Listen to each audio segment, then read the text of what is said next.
Assalamualaikum warahmatullahi wabarakatuh. Jumpa lagi di channel Seni Bermatematika. Baik anak-anakku sekalian, saya ingatkan di masa pandemi ini hendaknya kalian jaga kesehatan, jaga imun, makan makanan yang bergizi agar supaya imun kita tetap stabil. Dan saya himbau kepada anak-anakku semua, kalau memang tidak ada kepentingan yang mendesak, hendaknya tinggal di rumah saja. Kalau memang terpaksa mau keluar, ingat protokol kesehatan. Oke anak-anak sekalian, pada pertemuan kali ini kita akan memasuki pembelajaran yang ketiga, yaitu, nah itu dia, kita lihat pembelajaran yang ketiga, KD 31, yaitu menjelaskan dan menentukan limit fungsi trigonometri. Adapun indikatornya di sini yaitu menentukan limit fungsi trigonometri di suatu titik tertentu dengan menggunakan rumus. Nah, seperti apa rumusnya sebentar kita lihat. Kemudian, tujuan yang mau dicapai pada pembelajaran hari ini yaitu diharapkan peserta didik dapat menentukan dan menyelesaikan limit fungsi trigonometri di suatu titik tertentu dengan menggunakan rumus. Ini tujuan yang hendak kita capai. Oke, kita lanjut ke slide berikutnya, yaitu menentukan limit fungsi trigonometri dengan rumus. Nah, ini yang akan kita buktikan dulu semua sebentar. Yaitu ada 4 rumus, yaitu limit X mendekati 0, X per sin X nilainya 1. Kemudian yang kedua, limit X mendekati 0, sin X per X juga 1. Dan yang ketiga, limit X mendekati 0, tangen X per X nilainya juga 1. Dan yang terakhir, limit X mendekati 0, X per tangen X juga nilainya 1. Nah, ini semua akan kita buktikan sebentar. Baik, kita lanjut ke slide berikutnya. Perhatikan gambar di bawah ini. Ini adalah sebuah lingkaran, di mana lingkaran ini berpusat di titik O atau 0,0. Selanjutnya, di dalam lingkaran ini kita buat sebuah segitiga, yaitu segitiga OCD, di mana segitiga ini siku-sikunya ada di D. Saya kira kalau kita mau mencari nilai perbandingan sinus X itu sama dengan CD, yaitu sisi di depan sudut X dibagi dengan sisi miringnya. Dalam hal ini adalah R. Itu kalau sinus X. Demikian juga kalau cos X-nya itu berarti sisi di samping sudut X yaitu OD dibagi dengan sisi miringnya yaitu R. Nah, kita lihat di samping ini. Oke, maka dengan demikian CD ini tentu akan sama dengan R dikali sinus X. Demikian juga dengan OD-nya, itu berarti R dikali cos X. Nah, ini dia. Selanjutnya, perhatikan segitiga OAB, di mana siku-sikunya di A. Nah, kita lihat gambarnya. Nah, ini dia, yang berwarna merah. Siku-siku di A. Pada segitiga OAB ini, kita akan dapatkan sebuah tangen X.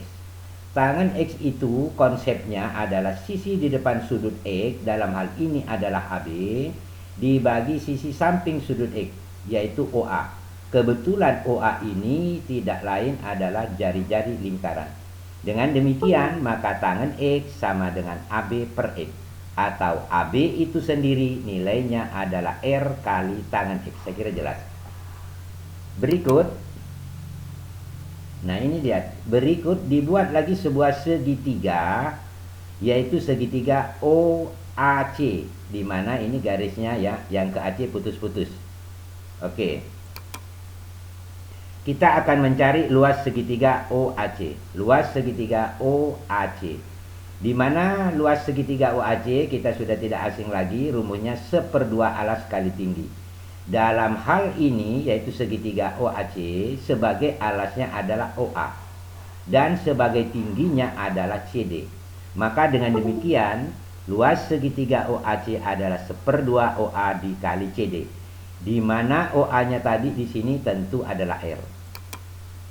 Nah, ini dia. Sedangkan CD sudah diperoleh tadi di atas, yaitu sama dengan R kali sin X.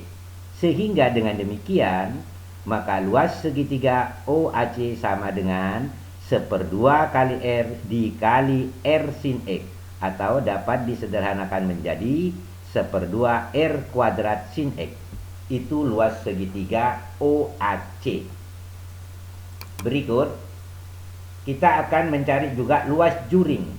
Yang dikatakan juring di sini adalah ini ke OA, kita lihat ini mod, lalu garis lengkung dari A ke C, baru kembali ke O. Untuk mendapatkan luas juring ini tentu sama dengan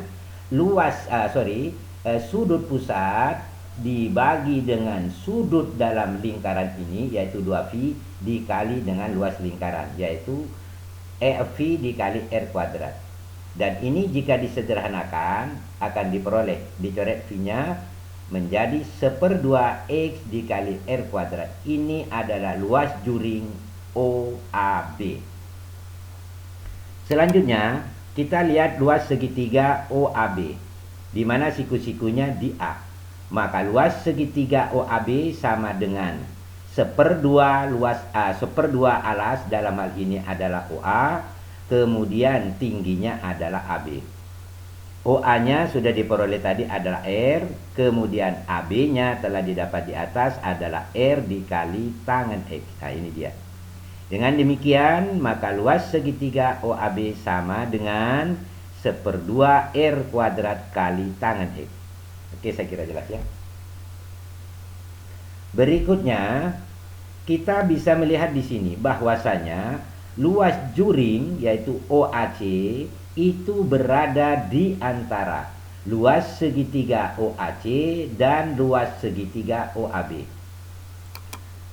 Artinya luas juring itu lebih besar daripada luas segitiga OAC tetapi kurang dari luas segitiga OAB. Saya kira jelas. Oke ya, kita lanjut ke slide berikutnya. Nah, ini dia. Luas segitiga OAC kurang dari atau sama dengan luas juring OAC dan kurang dari atau sama dengan luas segitiga OAB. Telah diperoleh di depan tadi, yaitu di slide sebelumnya, luas segitiga OAC itu sama dengan 1/2 R kuadrat sin X, kemudian luas juringnya OAC adalah 1/2 X dikali R kuadrat, demikian juga luas segitiga OAB adalah 1/2 R kuadrat tangen X. Kemudian ada perintah di sini. Semua ruas kita kalikan dengan 2/R kuadrat sin X. Berarti kalau dikali 2 maka 1/2-nya ini hilang. Ini untuk ruas yang paling kiri. Kemudian R kuadrat dibagi dengan R kuadrat itu juga habis. Sin X dibagi sin X juga habis. Maka di ruas paling kiri itu bernilai 1. Kemudian yang di tengah ini 1/2 dikali dengan 2 habis 1/2-nya ya, tinggal 1. Kemudian R kuadrat dibagi dengan R kuadrat itu juga habis. Sehingga yang di tengah ini tinggallah X dibagi dengan sin X. Kemudian yang ruas paling kanan 1/2 dikali 2 juga habis. R kuadrat dibagi dengan R kuadrat juga habis. Maka di ruas yang paling kanan tinggallah tangen X per sin X. Nah, tangen X per sin X kita dapat di sini. Nah, ini dia. Tangen X-nya kita rubah menjadi sin per cos. Jadi sin X per cos X. Sin X-nya dicoret dengan yang di bawah ini, maka tinggallah 1/per cos X. Nah, ini dia. Selanjutnya, semua ruas dilimitkan dengan limit X mendekati 0. Maka akan diperoleh seperti ini. Jadi limit X mendekati 0 konstan 1, hasilnya tetap 1. Kemudian yang di tengah ini tetap tulis saja apa adanya. Kemudian ruas yang paling kanan kita lakukan substitusi, yaitu dengan mengganti X-nya dengan 0. Akan diperoleh 1/cos 0. Selanjutnya, ruas yang paling kanan kita bisa ketahui nilainya. Cos 0 tidak lain adalah 1. Maka dengan demikian, nilai daripada limit X mendekati 0, X per sin X lebih besar atau sama dengan 1, tetapi kurang dari atau sama dengan 1/0. Nah, 1/0 atau cos 0 itu nilainya adalah 1/1. Dengan demikian akan diperoleh nilai limit dari X mendekati 0, X per sin X nilainya lebih dari atau sama dengan 1, atau dapat dikatakan kurang dari atau sama dengan 1. Ini berarti nilai limit X mendekati 0, X per sin X nilainya adalah 1. Kita sudah dapatkan rumus yang pertama. Oke, kita lanjut ke slide berikutnya, yaitu kita akan membuktikan atau mencari benarkah nilai daripada limit X mendekati 0 sin X per sin X sama dengan 1. Nah, untuk membuktikan ini kita akan gunakan rumus yang telah kita dapatkan pada slide sebelumnya tadi, yaitu rumus yang pertama. Nah, itu yang kita gunakan. Nah, kita lihat uraiannya. Nah, ini dia. Sin X per X dirubah bentuk penulisannya menjadi seper X per sin X. Selanjutnya masing-masing di limit. Jadi 1 di limit mendekati 0, demikian juga penyebutnya ini. Maka kita akan dapatkan limit X mendekati 0 konstan 1 dibagi limit X mendekati 0 X per sin X. Untuk pembilang limit X mendekati 0 1 nilainya tetap 1. Untuk yang penyebut ini telah kita dapatkan tadi, yaitu pada rumus yang pertama, nilainya juga 1. Sehingga hasilnya adalah 1 per 1, maka hasil terakhirnya adalah 1. Jadi dengan demikian maka limit X mendekati 0 sin X per X nilainya juga 1. Diperoleh rumus yang kedua. Oke ya. Berikut rumus yang ketiga.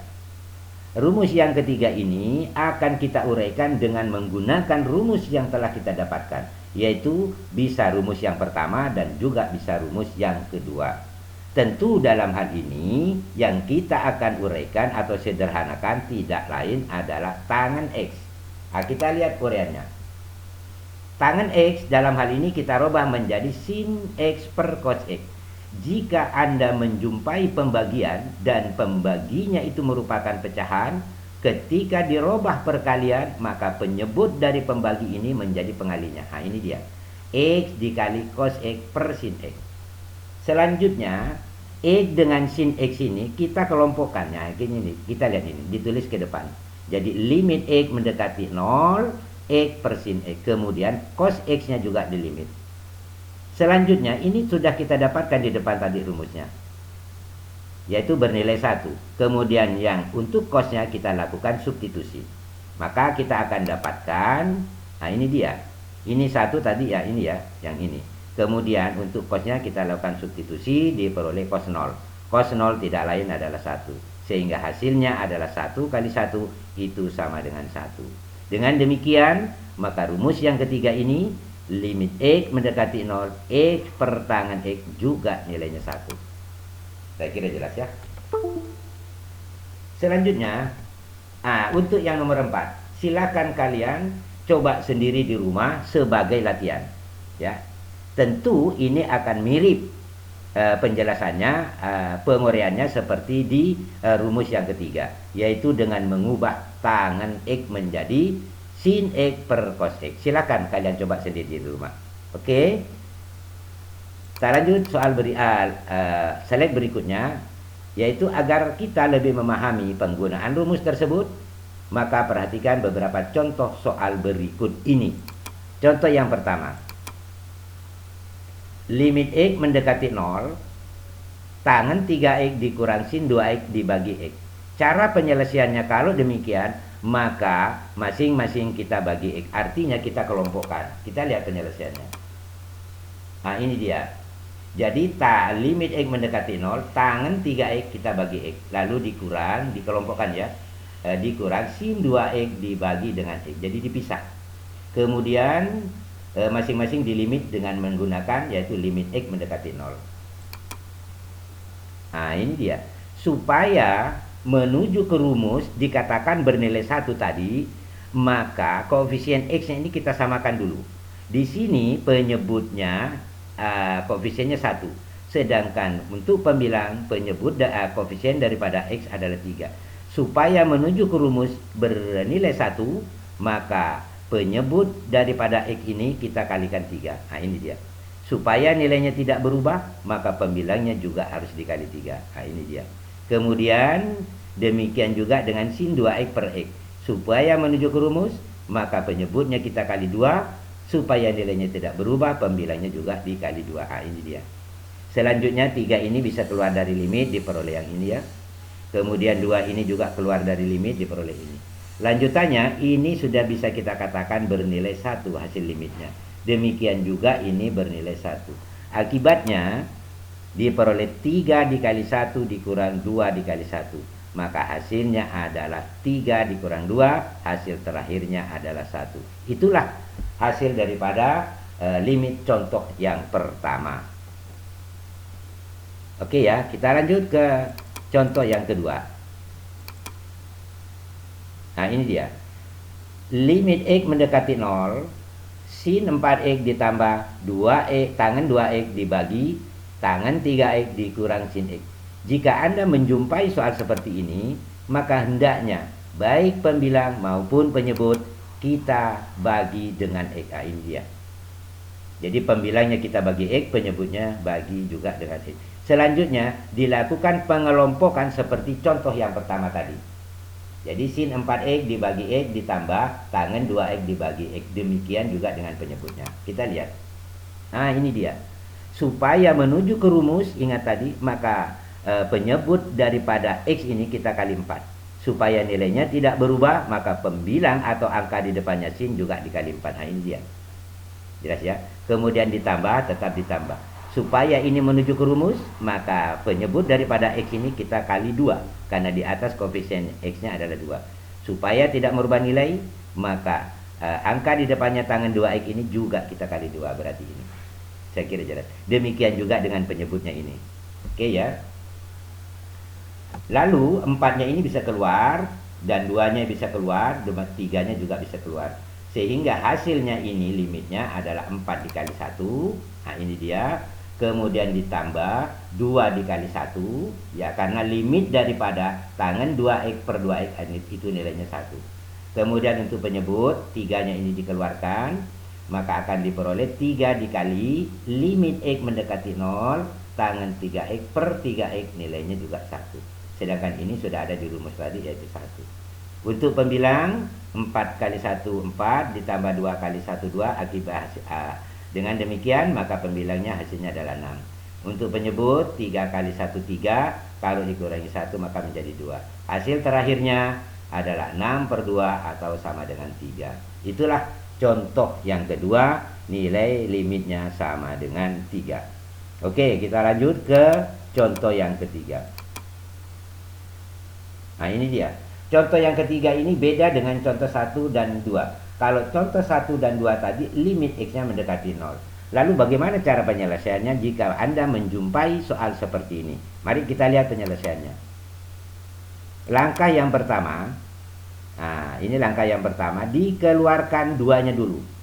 Jadi akan diperoleh limit X mendekati 1 tangan 2 dikali X kurang 1.